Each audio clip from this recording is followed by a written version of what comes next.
E vamos lá, continuando essa maratonaça, mais uma etapa aqui dos nossos 10 horas de conteúdo de benfeitoria. Quem está aqui acompanhando, já faço o convite para continuar aqui com a gente, porque tem muita coisa legal para rolar. Tem muita gente aqui que ainda está comentando essa incrível conversa com a Neca e com a Selma. Eu fiquei aqui me deliciando. Desde 10 horas da manhã a gente está aqui junto, trocando muita coisa legal. Já teve na cama com benfeitoria, já teve uma conversa sobre privilégio com Dorli. A gente aprendeu que privilégio é uma condição, então, no final das contas, a gente entender qual é essa condição que a gente já nasce é importantíssimo para a gente mudar a consciência, né? Porque, no final das contas, a regra do jogo foi roubada para alguns, e se a gente tem consciência disso, a gente usa isso para tentar mudar também um pouquinho das regras desse jogo.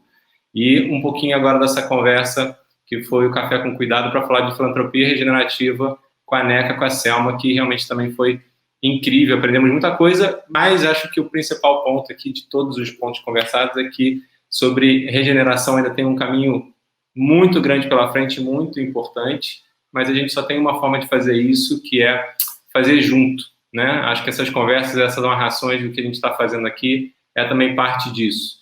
E com isso eu abro aqui também o nosso Café com Criatividade. Acho que todo mundo está chegando depois do almoço.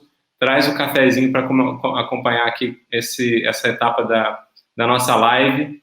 A gente chega depois do almoço com aquela energia assim, então está na hora de dar aquela esticada para a gente chamar outros convidados incríveis que tem aqui conosco. Eu acho que o privilégio, na verdade, que a gente tem aqui como benfeitoria, né, não só como pessoa física, como pessoa jurídica também, é a gente ter contato com pessoas incríveis que estão na nossa jornada, não só os milhares de projetos, milhões de pessoas. Eu acho que a gente se alimenta muito de estar em contato com pessoas que estão com mentes brilhantes e com uma intenção e uma energia incrível, transformando realidades aí ao redor do globo.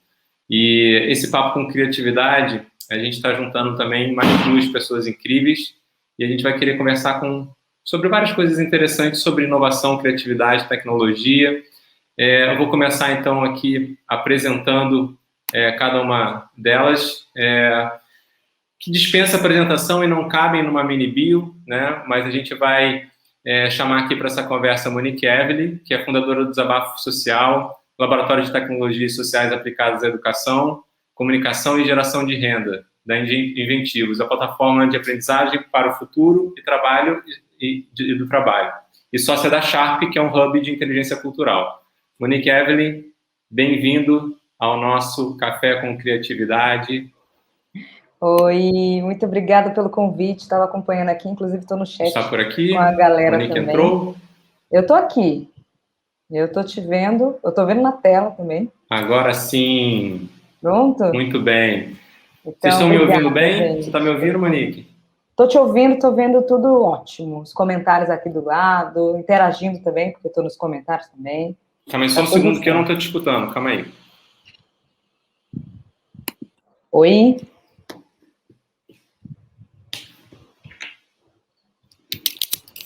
Será que a galera me ouve? Deixa eu... Oi, oi, oi. Oi? Oi, oi. Aí, dá para ver e ouvir. Agora, eu que não te ouço, mas a galera tá dizendo que dá para me ver e dá para ouvir. Eu não consigo te ouvir mais, Murilo. Deixa eu colocar aqui.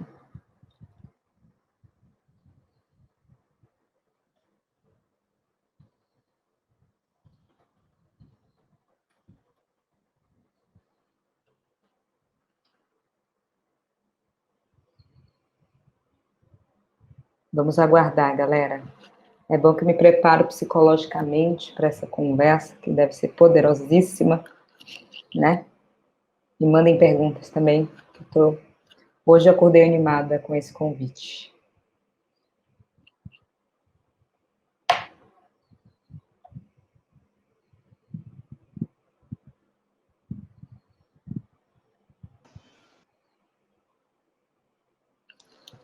Boa tarde, probleminhas técnicos aí com o Murilo, vou assumir aqui, enquanto ele se recupera, apresentar o Michel também, trazer ele para a conversa.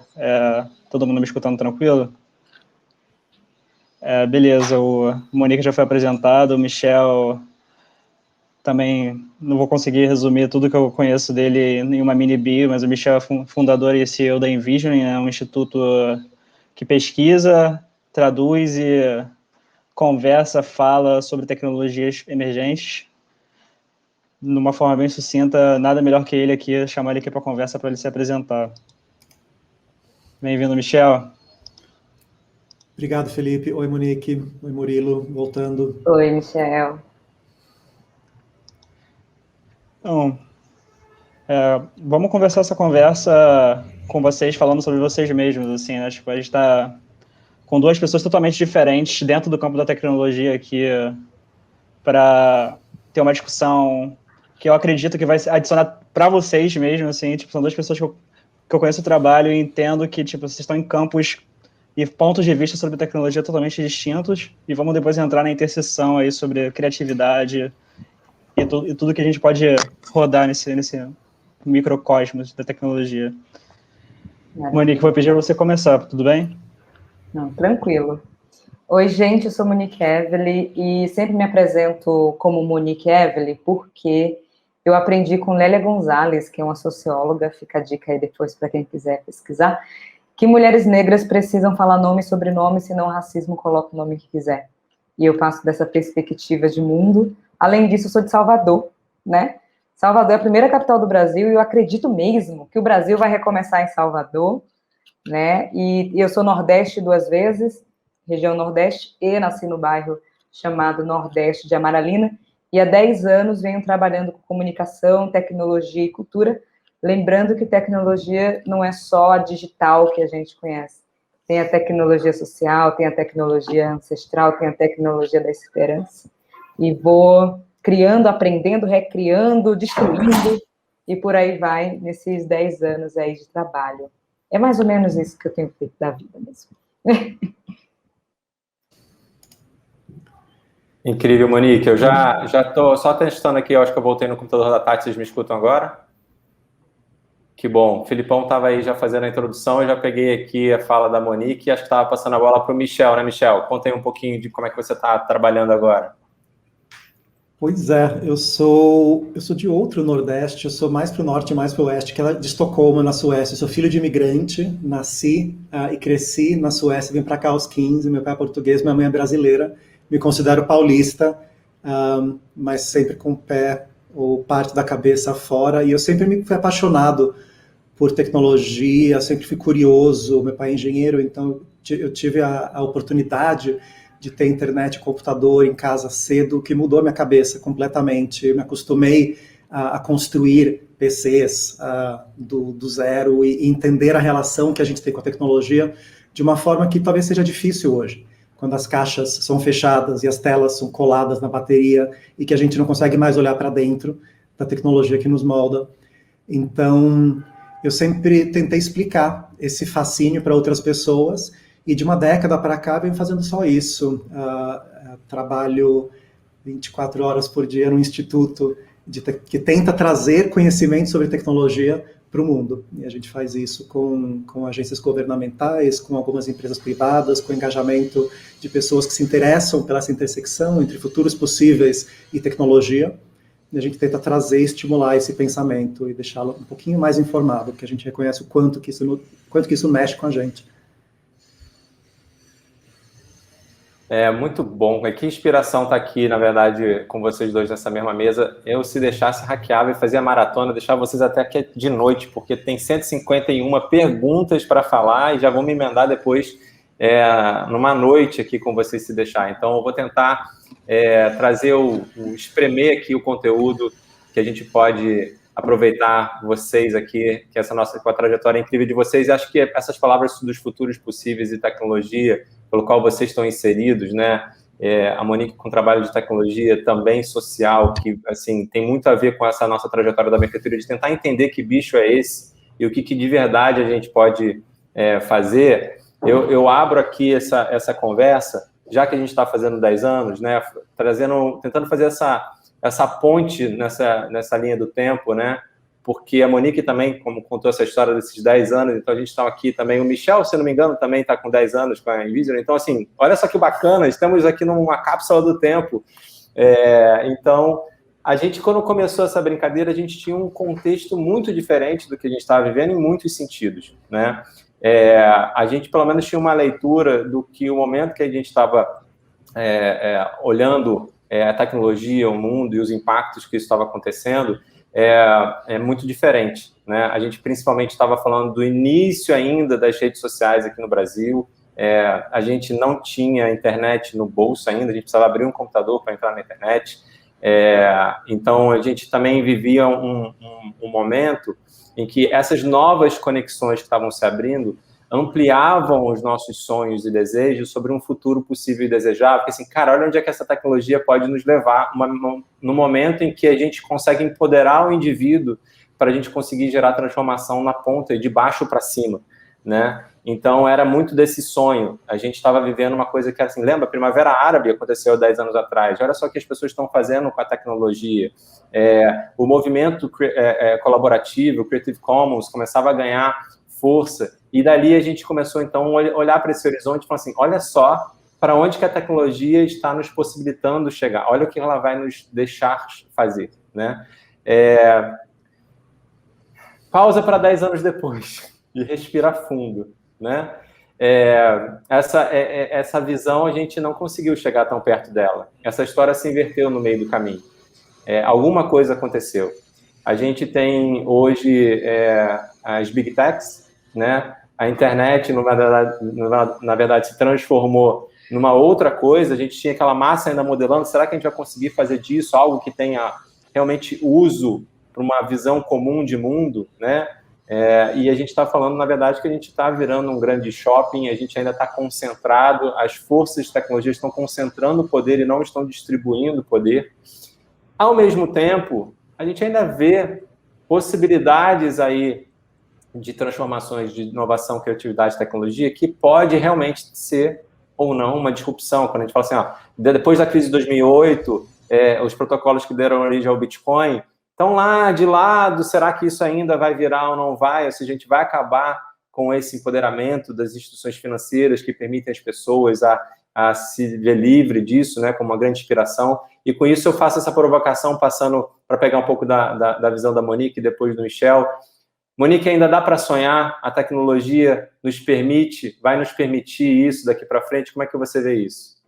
Eu estou processando tudo isso que você falou, né? Porque 10 anos é muita coisa, né, gente? Se a linha da história, assim, eu acredito super que dá para sonhar, né? Meus mantras aí na internet sonhos se realizam. E sobre sonhar tem a ver com imaginação, né? A diferença, talvez, em pensar o que seria essas tecnologias descentralizadas, onde a gente possa distribuir renda, inclusive, mais do que concentrar renda, tem uma coisa da infância, que eu brinco, que a gente fica nessa dúvida, sonha ou não sonha, cria ou não cria, muda ou não muda, é coletivo ou individual, porque a gente perdeu essa possibilidade de imaginar um pouco mais das coisas sem filtro, para conseguir colocar em prática. A gente faz isso na infância. Estou vendo uma criancinha ali do lado, atrás de você, por exemplo. A Tati, ela faz isso para a gente se lembrar de como é a criança, porque Acabou. Isso é fundamental. É isso. Então, assim, eu, por exemplo, nas minhas criações, e qualquer coisa, meus conteúdos na internet, quem me acompanha, eu sou uma pessoa que mais pergunto do que afirmo. A afirmação, gente, não gera necessariamente diálogos, certo? Vai ser quase ponto final. As pessoas esquecem de resgatar a infância, inclusive nesse momento complexo de mundo, de caos, né? Somos quase os engenheiros e engenheiras aí do caos, e é exaustivo, ainda mais se você é uma pessoa preta, se você é mulher, se você é LGBT, mas eu acredito que sim, é possível sonhar, dá para sonhar mais do que isso. A gente pode sim construir a realidade que a gente quer viver. A diferença é que parece mesmo que não está dando nada certo, né? Porque você olha assim, tem George Floyd, você olha para um lado, vazou todos os dados do Brasil, e seus dados começam a vazar. Então, aparecem sinais e evidências de muita coisa que está dando errado, só que esquecemos que estamos sintonizados. Eu acredito no universo, tá, gente? Não sei a galera aí, mas tem uma coisa de estamos descentralizados e descentralizadas, espalhadas, mas estamos alinhadas e alinhados. Significa que todo mundo? Não necessariamente, mas existem pontos de convergência. Só que em momentos de caos e desespero, a gente não vai ver convergência. A gente vai ser 8 ou 80. Eu não quero saber da sua opinião, não, Murilo. E muito menos do Michel. A gente fica hoje nesse lugar de construção de qualquer outras tecnologias, criações, startups, tudo, muito no o que todo mundo aí está ouvindo falar nas redes, na vida, lugar de fala. Acho importante, é isso mesmo. Mas tem uma coisa que a gente esqueceu quando eu falo de infância e de imaginar para criar, que é o lugar de escuta. Entendeu? A gente esquece de escutar. Né? A gente ouve aqui para tentar responder o mais rápido possível, porque estamos sendo acelerados e aceleradas por outros estímulos externos também. É o que acontece em Salvador, o que acontece em São Paulo, que vai subir a notificação do seu celular, por aí vai, que a gente esquece de escutar, desacelerar, imaginar, para depois criar uma realidade que a gente quer viver. Então, sim, é possível sonhar se a gente resgatar a infância. Não sei se eu fui muito mas eu acredito que o resgate da infância é a possibilidade de sonhos e de criação. Eu concordo mesmo que é necessário escutar. Eu acho que a gente perde um pouco essa realidade. Ficou robótico. Robótico, né? Acho que é o microfone que tenta de novo. Melhorou? Muito. Agora, perfeito. Então vamos tentar de novo. Eu concordo que é necessário escutar, ironicamente, quando a voz não funciona. Eu acho que não, porque eu acho que quando todo mundo recebeu um palco possível, graças à internet, graças aos nossos arrobas, e todo mundo tem que ser estrela da própria vida, eu acho que isso não faz necessariamente para o senso coletivo. Eu acho que isso nos faz esquecer um pouco né, a importância de ouvir os outros, e principalmente ouvir os que a gente não está ouvindo, né? Tipo, estourar a bolha propositalmente. Eu acho que a tecnologia vem em ondas. Eu acho que a promessa tecnológica vem em ondas. A tecnologia em si é mais constante, mas a promessa do que ela pode fazer, eu sinto que vem em ondas. Porque a nossa utopia tecnológica, até do começo do século, né, 2000 a 2010, não foi tão negativo. Havia um otimismo maior, que também não era novidade, que também já havia acontecido nos anos 70 e 80, em outras esferas, que depois foi tomado por quê? Pela capital. Porque por trás de inovação tecnológica tem o ganho individual. E não é nem de quem cria a tecnologia é criada por governos. Você pega um smartphone, se desconstrói de onde ele vem, é tudo invenção governamental. Mas o governo não lucra com isso. Quem lucra são as empresas que comercializam e vendem e que assumem risco, mas é risco entre muitas aspas, porque eles estão lá para ter o benefício, usando o quê? Nossos dados, nossas informações, nosso comportamento, alavancando de tudo para conseguir render mais. Então, acho que a promessa da descentralização, do poder de descentralização da tecnologia, eu acho que vem em ondas, eu acho que volta, eu acho que há um movimento muito claro, principalmente depois de 2016, 2018, mas que vem se consolidando esse movimento contra, tipo, não, eu não vou ter conta em certos lugares, e nos lugares que eu tenho conta, eu vou ser muito mais consciente de que tipo de informação que o meu dispositivo e que eu, como pessoa, estou cedendo para essas plataformas e como é que elas podem usar, que é a grande discussão de privacidade, que eu acho que se resume em comportamentos individuais, de você ter mais consciência do poder coletivo que essas empresas tomaram. Mas é preciso escutar, só assim que a gente aprende. Exatamente, muito bom. Eu acho que a Monique, ela é uma caixa de ressonância, como ela mesmo se define, né?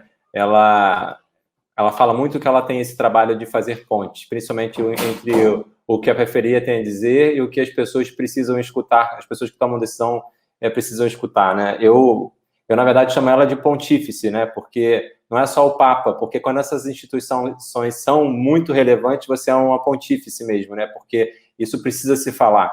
Esse é o trabalho que a benfeitoria entende que precisa se desenvolver, que é a grande tecnologia, talvez ela ainda não seja a necessária nesse momento para a transformação, tão disruptiva digitalmente falando. A gente está falando de uma tecnologia digital, da gente se entender como sociedade e tentar visualizar esse lugar comum para a gente conseguir construir esse caminho. A reboque disso, a gente usa a tecnologia à nossa disposição, porque quando a gente inverte essa lógica, a gente, no final das contas, a tecnologia pode levar para qualquer caminho, porque a grande pergunta é a serviço de que ela está, né? Então, eu volto, na verdade, essa pergunta para a Monique, para ouvir dela, né? Onde que são, na verdade, essas pontes necessárias? O que você tem visto no campo de atuação fundamental para a gente realmente usar a tecnologia social e a digital, que você vê que está dando certo para gerar transformação, você como essa caixa de ressonância que está fazendo esse trabalho de pontífice? Gostei disso, hein? Vou colocar aí nos currículos da vida. Entendeu? O Murilo disse aqui, uma habilidade... olha, eu fico pensando aqui, que eu poderia falar de várias lacunas e brechas, mas tem uma coisa, já que tivemos um ponto aí já de encontro, Michel, sobre esse lugar da escuta, acho que é importante reforçar que essas pontes são necessárias, inclusive entre os pares, né? Porque assim, a gente pensa sempre o asfalto, né? Morro e asfalto, periferia e centro.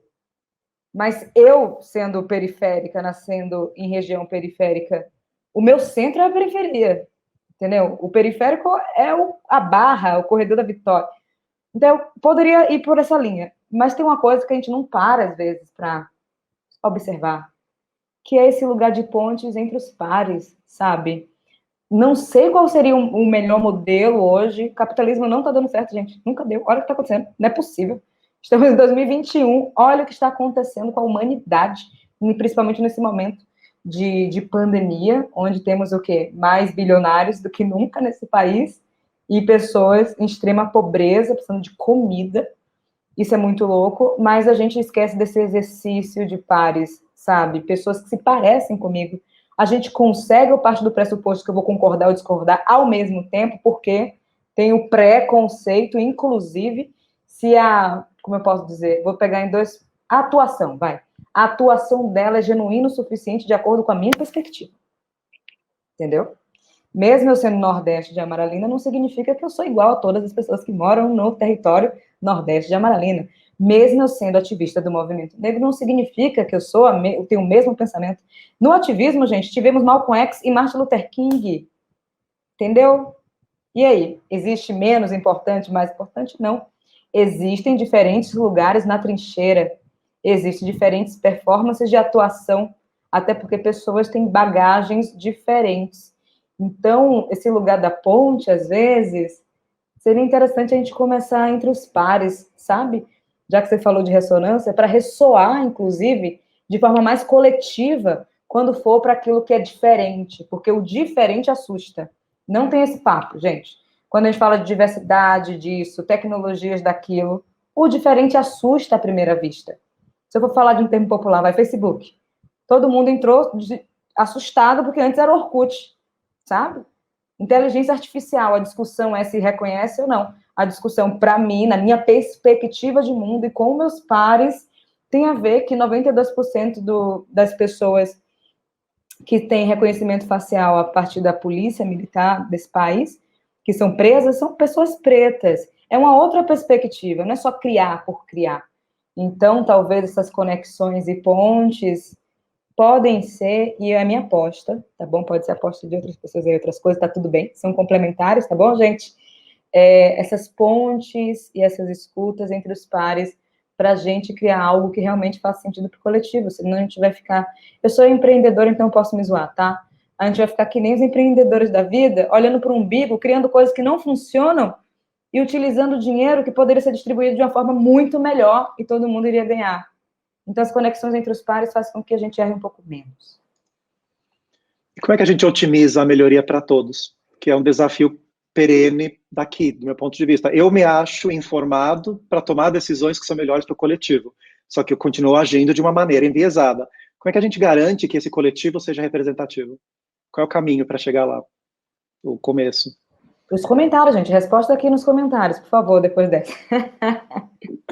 Ô, Michel, essa é uma ótima provocação. E eu acho que é legal desse papo aqui, quando a gente está falando de pares, a gente pode se considerar pares e temos perspectivas muito diferentes desses pares nesses lugares da trincheira. Eu acho que é legal o que a Monique está falando, porque ela fala de um lugar muito incrível que eu acho que tem uma necessidade estrutural de alguém que faça essa construção de baixo para cima, né? De entender o que é esse lugar de construir isso junto com o empreendedorismo, com inovação de base.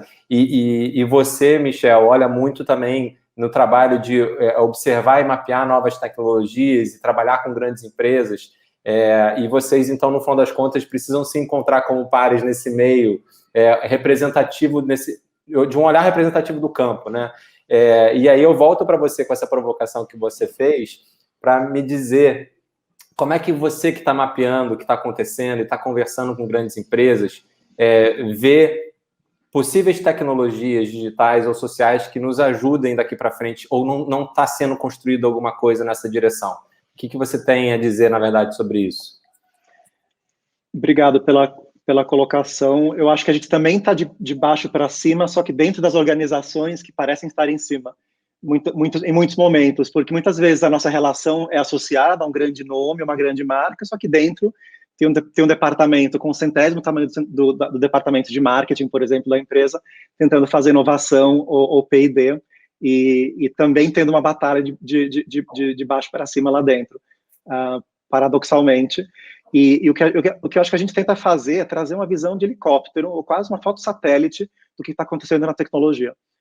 Porque tem coisa que você sente e percebe quando a árvore da sua rua cai, e tem outras coisas que você enxerga quando você abre, por exemplo, um mapa mundi digital e enxerga o desmatamento que vem acontecendo num terreno ou no território por décadas. São duas visões distintas do mesmo problema, ou de aspectos diferentes do mesmo problema. E o que a gente está tentando fazer é essa visão de helicóptero, essa visão de satélite, de grosso modo o que está acontecendo no mundo dentro de tecnologia, como é que a gente toma decisões mais informadas, principalmente em volta de facilitar ou fomentar tecnologias de alto impacto positivo de desenvolvimento sustentável, porque não adianta mais investir em mais nada que não leve em consideração a crise climática e os outros aspectos do que as tecnologias vêm causando de negativo, de externalidades negativas nos últimos séculos para cá. Então, acho que toda a tecnologia tem essa responsabilidade hoje de ter um ponto de vista mais representativo e não só antropocêntrico, levando em consideração o que o planeta precisa antes de tomar decisão. Isso é o suficiente para moldar a mentalidade de quem tem capital e de quem está investindo? Ainda não tanto quanto gostaríamos, mas é com certeza a meta e o objetivo. Pois como a gente está falando aqui, até a conversa anterior, sobre a revolução ainda que é a gente falar de cuidado e de amor, quando a gente fala até de tecnologia, né? A Monique fala do que no distancio, o que é estranho, e falar de amor em empresa é estranhíssimo. Você entra numa mesa com um monte de gente no ar-condicionado e fala de amor, você já é rare. Você está ali para... né? E aí, no final das contas, essa revolução que ninguém quer falar, o Vinícius entrou aqui, o grande Vini, falando da ética do cuidado, né? O Bernardo Toro fala muito sobre isso. Eu acho que essa é a grande revolução que a gente precisa. Será que os tomadores de decisão estão efetivamente preparados para essas tomadas de decisão em cima dessa nova perspectiva, essa nova ética que a gente está querendo construir, né? Porque a gente, né, de 10 anos para cá, a gente agora vive numa terra plana. Essa é uma grande preocupação que a gente tem, né? Para onde a gente está realmente desenhando esse caminho do olhar. E aí eu volto, Michel, para pegar, então, essa visão de você ver as organizações, né, olhando para entender o que está acontecendo em relação à tecnologia, mas o processo de tomada de decisão está operando dentro desse paradigma, né? Porque a gente usa muita tecnologia, as empresas têm, às vezes, o intuito de continuar para conseguir conquistar mercado, para continuar gerando valor, mas qual é as lentes que a gente está olhando na hora de tomar essas decisões? Como é que você está vendo isso? A gente promove uma visão colaborativa de pesquisa, de antemão. Então, enquanto a maioria das empresas está acostumada a olhar, a fazer sua própria pesquisa em casa e descobrir quais as tecnologias que estão afetando o seu consumidor, mercados adjacentes, seja o que for, de forma independente, a nossa perspectiva sempre foi oposta. Falou, não, vamos fazer uma vez a pesquisa e a gente distribui essa pesquisa a maior quantidade de vezes possível. E a gente vai melhorando o conjunto e não a pesquisa solta. Então, isso sempre foi um divisor de água, inclusive com quem a gente consegue trabalhar, porque nós nos aproximamos a empresas que não têm essa cultura, e não é por falta de vontade do indivíduo. Os indivíduos, todos eles preferiam poder fazer o trabalho colaborativo, coletivo, aberto, público, só que há policies e formas de praticar dentro das empresas que o indivíduo não muda. Essa mudança talvez não aconteça nem de cima para baixo. Talvez as mudanças muitas vezes são tão antigas que a empresa vai continuar com isso até a empresa não existir mais, na minha opinião. Outras vão mudar e se reinventar nas cinzas e com modelos mais colaborativos e abertos. Então, esse divisor de água sempre define um pouco com quem a gente consegue trabalhar, porque pesquisa fechada não vai pegar, não é lá que está o nosso diferencial enquanto olhar para a tecnologia. E por que a gente reforça isso? Porque a tecnologia não respeita mercado, não respeita geografia, ela não está nem aí se ela nasce na biotecnologia e salta para as finanças, ou vice-versa. Uma tecnologia que nasce na corrida espacial e vai para a educação. Então, ela não respeita as linhas na areia que nós desenhamos. A tecnologia não opera assim, então ela tem que ser olhada de uma forma conjunta, coletiva e predominantemente pública. Eu não sei se respondi a sua pergunta ou se eu respondi outra. Não, super respondeu, porque acho que esse é um grande desafio mesmo, né, de trabalhar dentro das empresas sempre tem esse desafio de saber quão permeável é o que está acontecendo ali, né, esse medo de, calma aí, será que é nosso, não é, permeável, não é, convidamos ou não convidamos, é direito de quanto a gente tem a ganhar, quanto a gente tem a perder com isso, é uma discussão incrível, mas se a gente não faz essa conexão, né, e acho que a Monique tenta fazer isso o tempo inteiro para falar, vocês estão nos ouvindo, né? Isso aqui tem que fazer sentido para quem não está ali, né? Não está vivenciando isso, né? E acho que é importante entender se essa conversa tá rolando. Monique, essa conversa tá rolando quando você tenta fazer essa conversa com quem toma a decisão? Tá rolando? Ai, não sei, sim, não, talvez.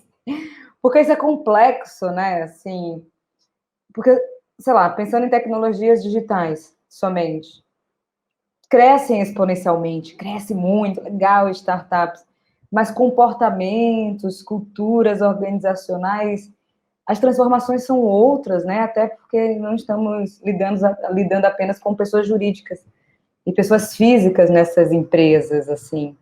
Eu sinto que existe uma vida mesmo, antes e depois de George Floyd, sabia? Pensando agora macro, mundo e tudo mais, e os movimentos que empresas que estão em território brasileiro começaram a fazer no desespero mesmo, sabendo que no Brasil, a cada 23 minutos, o Estado mata um jovem negro, mas, enfim, o importante é que estão olhando para isso, não da forma que a gente gostaria, e alguns movimentos começaram a ser feitos, sabe? Não necessariamente de escuta atrasada, mas tem uma coisa que algumas organizações, que eu sinto, inclusive, que quem está fora, gente, eu aqui, você, ninguém que está fora vai conseguir identificar se é genuíno ou não. Não tem isso.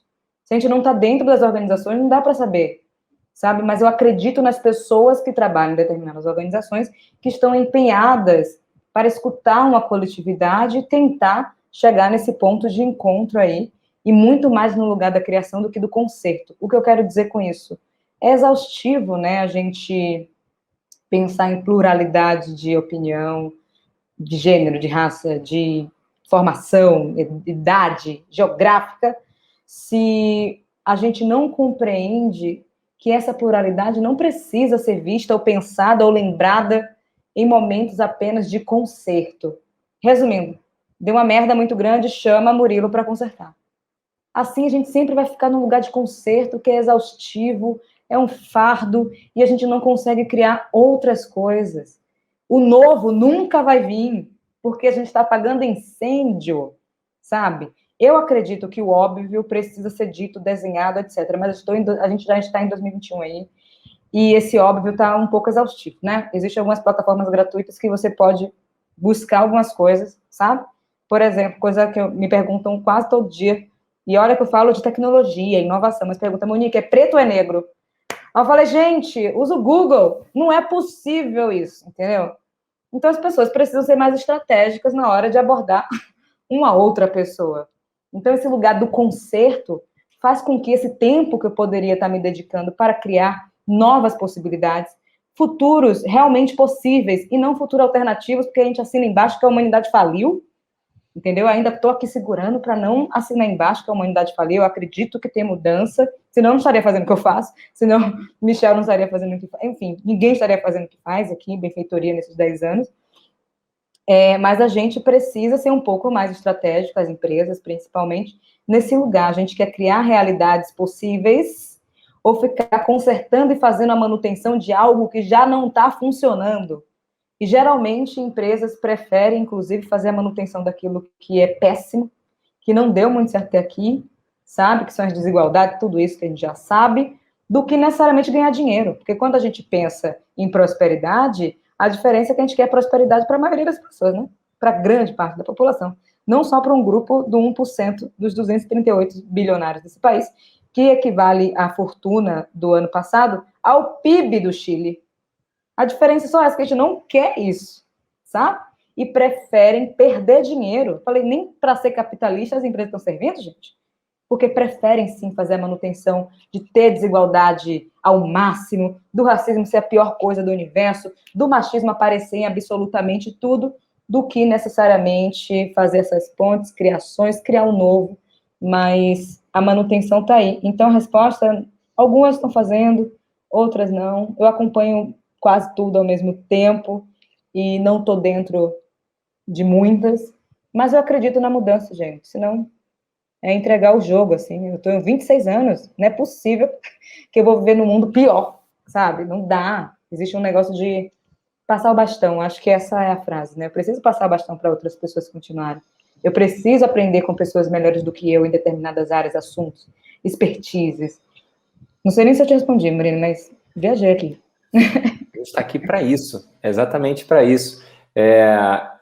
Eu, quando você está falando, né, me vem muito isso. Eu trabalhei também 10 anos antes da benfeitoria na Coca-Cola, né, e me traz esse senso de esperança, porque uma das coisas que as empresas sabem fazer bem é ter pessoas incríveis lá dentro, né, ter talentos incríveis, ter mentes muito boas.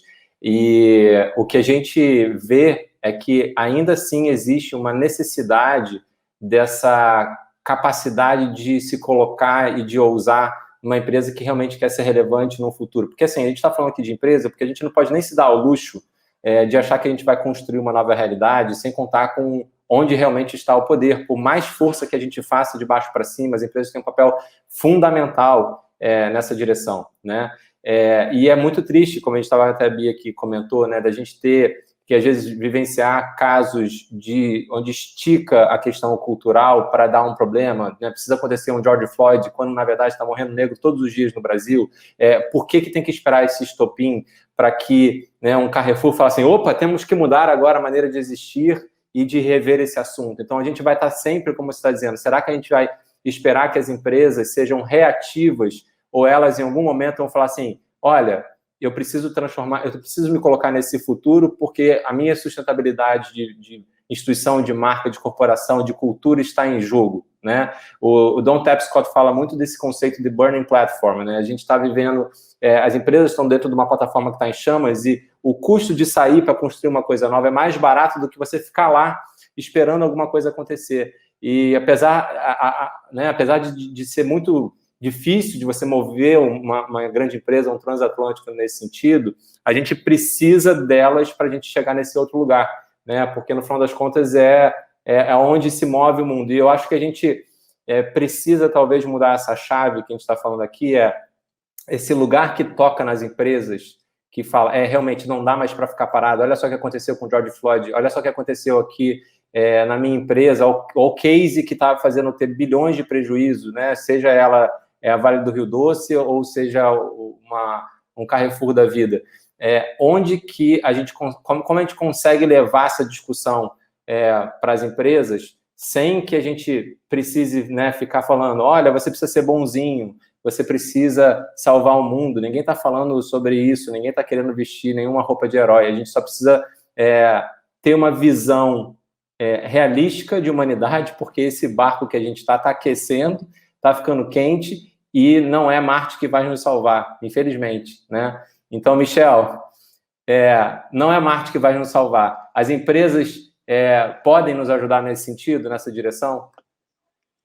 As empresas são compostas por pessoas, e acho que as pessoas, de grosso modo, querem fazer a coisa certa. Muitas vezes não estão incentivadas na empresa para fazer a coisa certa. Acho que a plataforma em chamas é um ótimo exemplo disso. Ninguém na empresa é responsável para construir uma nova plataforma ou uma nova base, entendendo a metáfora.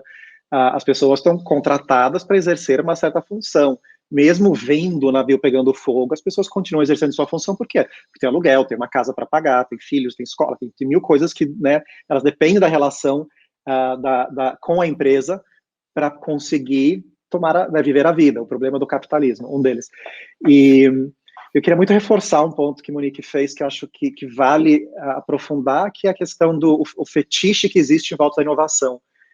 Que em certos círculos de tecnologia a gente chama de solucionismo, a ideia de que a tecnologia, solucionismo é a ideia de que todo problema tem uma solução benéfica e tecnológica, o que é uma grande falácia, uma grande ilusão. Cada tecnologia cria novos problemas.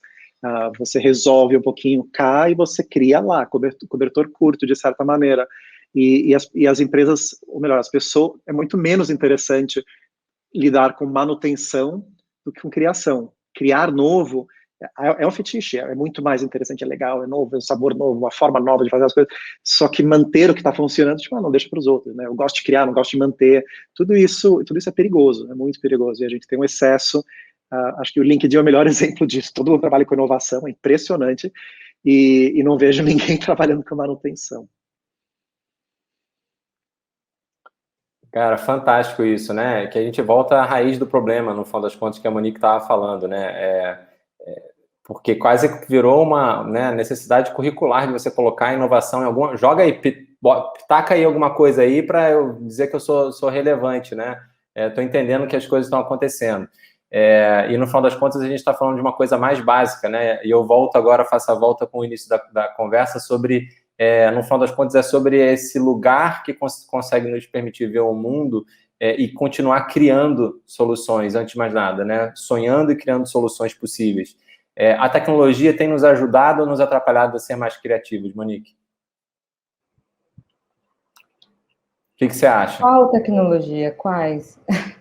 Não, assim, a gente está inserido num lugar bombardeado de informação, né? A tecnologia está cada vez mais consumindo o nosso tempo e está permitindo menos esse espaço de respiro para fazer novas conexões e visualizar o mundo como ele deve ser, imagino. Mas é por isso que eu estou falando essas tecnologias que estão imperando no nosso dia a dia, né? É puxado. Tem uma coisa, meu ritual na vida eu preciso desacelerar para poder enxergar melhor, sabe? Não dá. Eu não consigo, assim. O pessoal acha que eu estou 24 horas nas redes sociais. Existem ferramentas, gente, uma dica aí para a galera que trabalha com isso, para programar as publicações. Você não precisa ficar 24 horas online na vida. Você pode ficar online dentro de casa. Às vezes a gente nem olha para a pessoa que mora com a gente, tem gente que tem filho, tem gente que tem marido, mulher, e é muito louco isso. Só um ponto antes de responder isso, quando o Michel fala, excelente, tem uma coisa que a gente não paga boletos só com propósito. Quer dizer, ninguém paga boleto com propósito. Eu amo isso, vou pagar o boleto. Ou com permuta.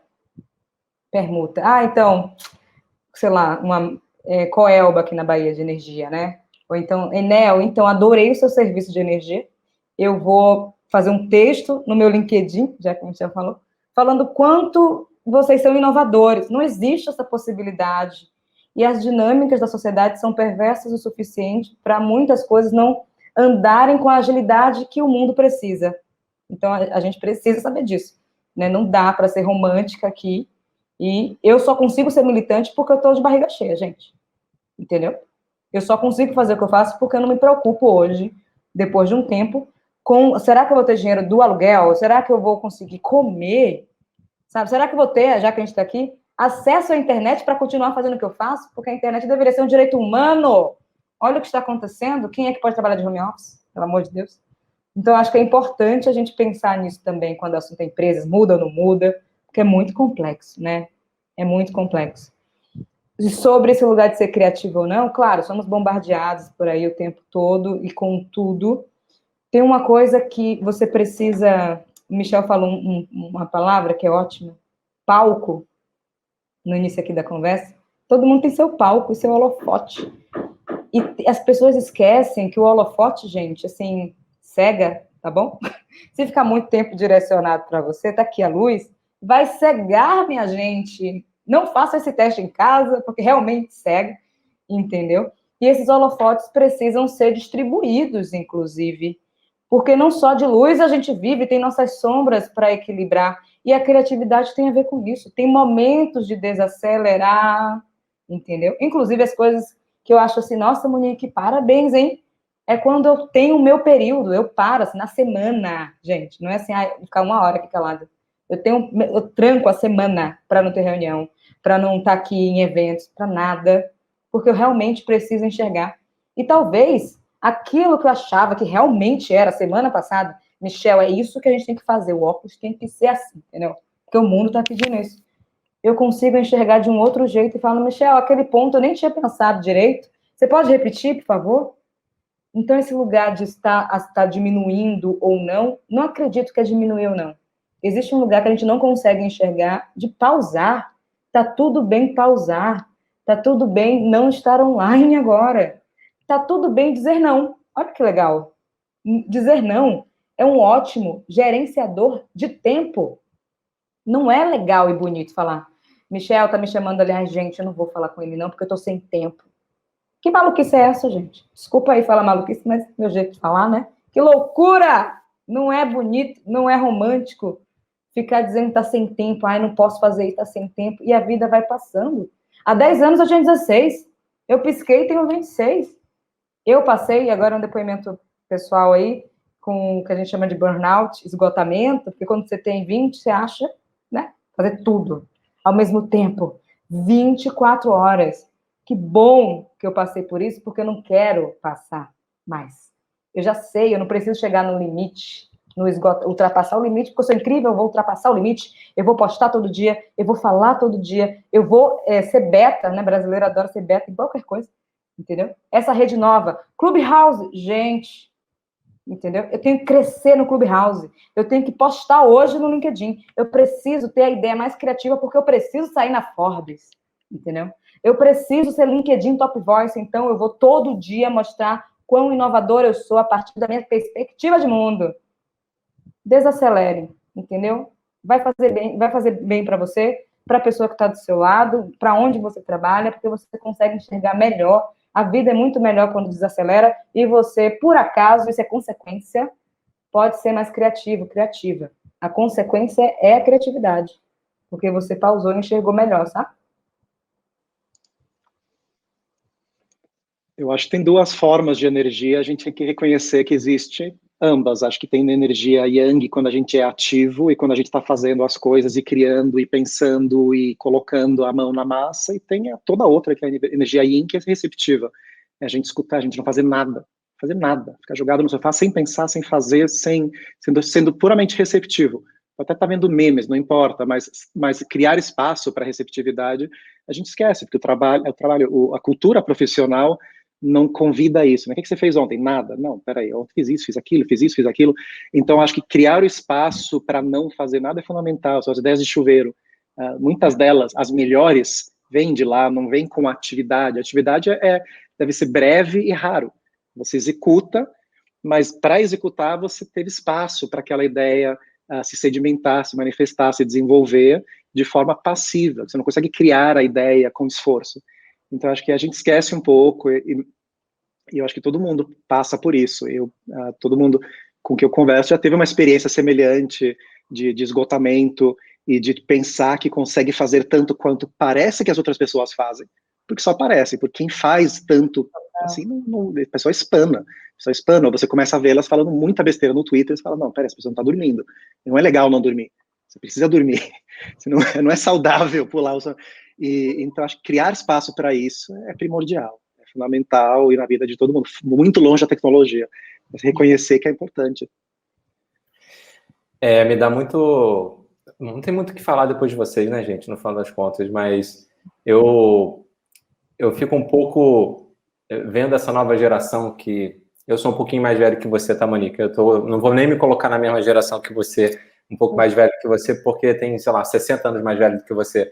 mas é uma geração que nasceu sem essa clareza de que a gente não precisa estar disponível o tempo inteiro, né? Porque vocês estão com isso na mão há muito tempo. Isso é uma invenção que falaram, eu posso fazer parte da sua vida a hora que o outro quiser. Isso é muita doideira, né? E a gente se perde esse espaço de você se centralizar, de você se reconectar, de você olhar.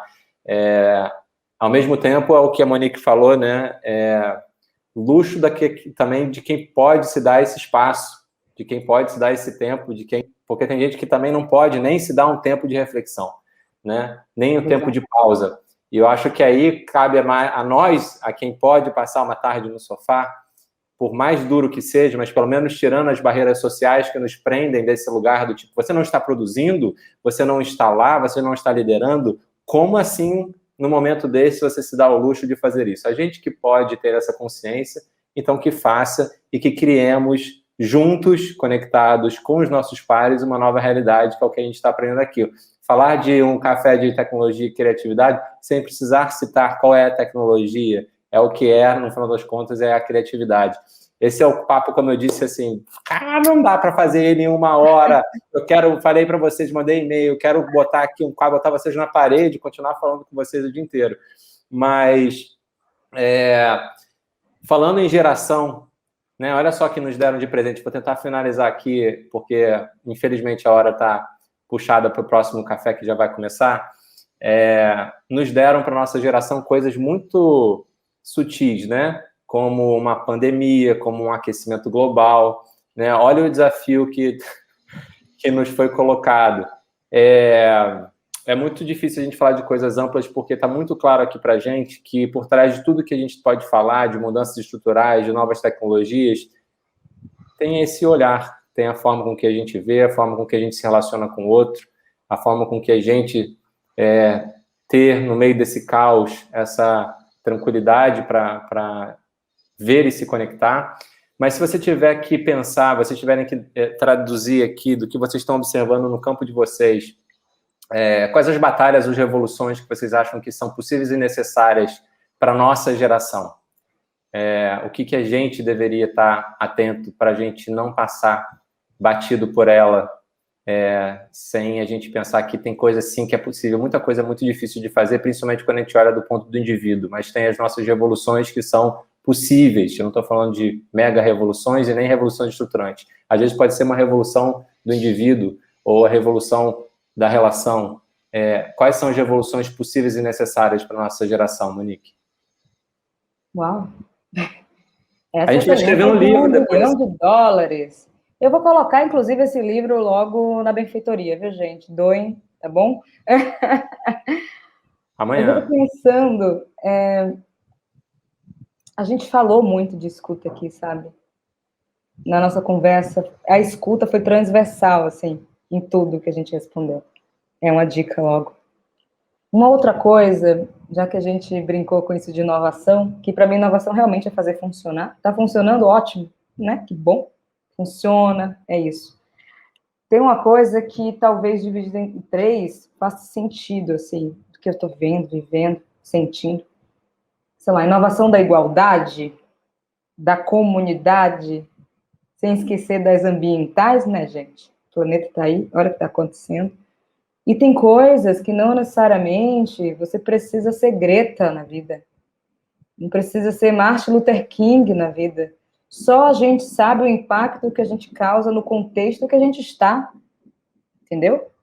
E tem uma coisa que eu sinto, você falou de gerações, assim, a geração Z, sei lá, mais nova que eu, não sei diferenciar muito, tem uma coisa do fazer que não necessariamente precisa de estrelinha, sabe? Eu estou fazendo. Porque, para mim, é muito óbvio pensar em inovações ambientais, pensar em verde, tecnologias verdes. Ah, não, isso aí é 10 anos a pauta, Monique. Agora é diversidade. Não tem isso, sabe? Então, vamos resgatar de novo a infância, isso de... Quando eu falo de comunidade, tem uma coisa que, assim, os futuros possíveis só serão possíveis mesmo em comunidade. Gente, deu errado, entendeu? Tá dando errado esse lugar do umbigo, assim. Tomara que, sei lá, uma pessoa que tem hoje 8 anos, quando tiver 26, quando tiver 30, na idade de vocês, não precisa ter que repetir isso que a gente está conversando hoje, sabe? Nesse lugar do bastão, nesse lugar de pensar que só é possível transformações em comunidade mesmo. É possível pensar em perspectivas de equidade. Tá tudo bem. Às vezes a equidade, a empresa tem que colocar 50%. Às vezes é uma liderança na rua, entendeu? Associação de bairro, gente, que funciona naquele território, que vai impactar a cidade, estado, país. Tá tudo bem. Eu comecei com a folha de ofício no meu bairro. Sacou? E era aquilo, a minha realidade era aquela, não sabia outras realidades. E depois eu fui me conectando com outras realidades, e a gente consegue, quando o Michel fala das bolhas, né? Agora a gente consegue fazer intersecções das bolhas e vira uma coisa só.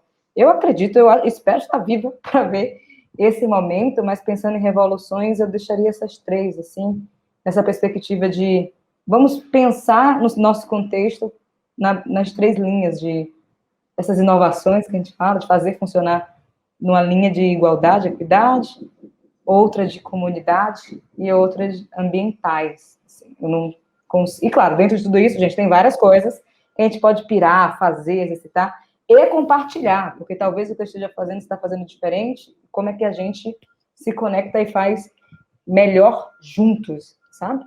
É isso. Eu só vou reforçar o que a Monique disse, porque não tenho nada adicional, só tenho a minha interpretação, talvez, de ideias parecidas. Então, começar com a escuta, eu acho que tem sido o fio condutor, e deve ser o fio condutor para a vida, porque a gente aprende com os outros, e acho que junto a isso tem a perspectiva de que a gente só muda o mundo nos mudando. Então, sim, é preciso que a maioria mude, sim, é preciso que a gente entenda as consequências de nossas ações, mas acho que dá para contar numa mão quantas vezes que alguém me fez mudar. Eu, quando mudo, eu mudo porque eu acho melhor mudar. Eu acho que a maioria funciona assim. A gente não funciona mandada, a gente não muda de ideia mandada, a gente muda de ideia porque a gente percebe que é melhor fazer diferente. Então, tem um paradoxo aí que a gente muda os outros nos mudando. E fora isso, a única coisa que eu posso acrescentar é, sermos menos egóicos, porque o que gera o problema de empresas faz parte de tal marca, tal empresa, representa tal visão, tal time de futebol, tal ponto de vista, tudo isso é muito amarrado no ego, muito. E abrir mão disso, acho que só facilita. Quando a gente abre mão do ego, fica muito mais fácil mudar de ideia. E se a gente não mudar de ideia, a gente não chega no futuro. Maravilhoso. Gente, que maravilha isso. Eu tô aqui já arrepiado, anotei tanta coisa aqui que vocês falaram e, nossa, é um privilégio poder escutá-los. Como eu disse no começo, eu sabia que ia ser muito difícil essa parte de encerrar. Então, eu acho que vocês tocaram em pontos assim que são revoluções radicais. Porque acho que radical porque vem da raiz, né? Se a gente não muda isso, se a gente não faz essas, na verdade, revoluções da escuta, da igualdade, a gente, no final das contas, está indo rápido para qualquer lugar, mas talvez não para o lugar que a gente queira. Então, muito, muito obrigado por esse papo. Foi, assim, muita riqueza para a gente aqui poder ouvir, compartilhar. Vamos aqui depois tentar ver o máximo de pessoas possíveis que a gente precisa botar para ouvir vocês. E vamos chamar aqui agora, vamos passar o bastão aqui para o próximo café, voltando aqui. A Tati já deu uma horinha para ela descansar, quase não falou nada. Ela está aqui também, ó, sentindo que nem eu. A gente tem que, assim, os dois queriam participar de todos os papos durante 10 horas, mas a gente acho que já está velhinho, não aguenta essa maratona. Então a gente vai trocar a bola aqui, depois outras pessoas da benfeitoria. Papo com o Kiko, com o Edgar, nossa senhora, vai só gente incrível aqui agora para falar de café com colaboração. Monique e Michel, fiquem com a gente. Muito, muito obrigado de novo. Obrigada, gente. A gente se fala. Valeu demais. Obrigada. Obrigado. Valeu.